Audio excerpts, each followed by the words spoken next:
ឯកឧត្តមនេតភត្រារដ្ឋមន្ត្រីក្រសួងព័ត៌មានទទួលជួបអគ្គនាយក CDTV ប្រទេសចិនក្នុងឱកាសបញ្ចប់បេសកកម្មការងារនៅកម្ពុជា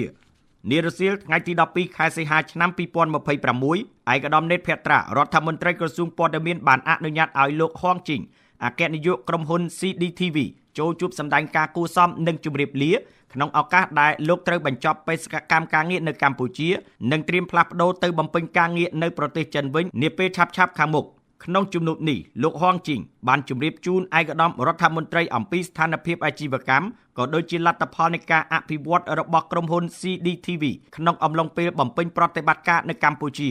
លោកក៏បានសម្ដែងនឹងការថ្លែងអំណរគុណយ៉ាងជ្រាលជ្រៅចំពោះថ្នាក់ដឹកនាំក្រសួងព័ត៌មាននិងអគ្គនាយកដ្ឋានទូរទស្សន៍ជាតិកម្ពុជាដែលតែងតែផ្ដល់ការគាំទ្រសម្របសម្រួលនិងមានកិច្ចសហការល្អជាមួយក្រុមហ៊ុន CDTV នាពេលកន្លងមកជាការឆ្លើយតបឯកឧត្តមរដ្ឋមន្ត្រីនេតភត្រាបានសម្ដែងការកោតសរសើរនិងអរគុណចំពោះលោកហងជីងដែលបានចូលរួមចំណែកពង្រឹងទំនាក់ទំនងនិងកិច្ចសហប្រតិបត្តិការរវាងស្ថាប័នព័ត៌មាននិងសោតទស្សន៍កម្ពុជាជាមួយដៃគូចិនក្នុងអំឡុងពេលបំពេញការងារនៅកម្ពុជាឯកឧត្តមរដ្ឋមន្ត្រីបានបញ្ជាក់ថាកិច្ចសហការរវាង TVK និង CDTV នាពេលកន្លងមកបានផ្ដល់នូវលទ្ធផលវិជ្ជមាននិងបានក្លាយជាមូលដ្ឋានដ៏ល្អសម្រាប់ការបន្តពង្រឹងទំនាក់ទំនងនិងកិច្ចសហប្រតិបត្តិការនាពេលអនាគត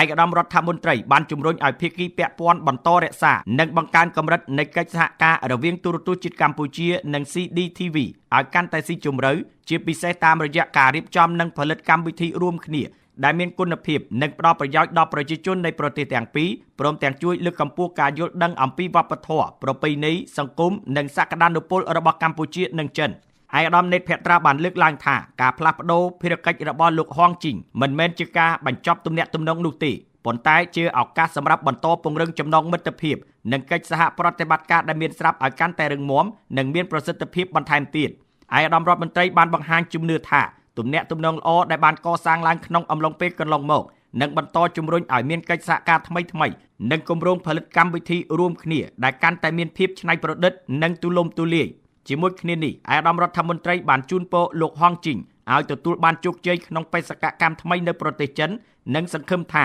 លោកនឹងបន្តជួយជំរុញទំនាក់ទំនងនិងកិច្ចសហប្រតិបត្តិការរវាងស្ថាប័ននិងក្រុមហ៊ុនទាំងពីរព្រមទាំងរួមចំណែកក្នុងការពង្រឹងចំណងមិត្តភាពនិងការយោគយល់គ្នារវាងប្រជាជនកម្ពុជានិងចិន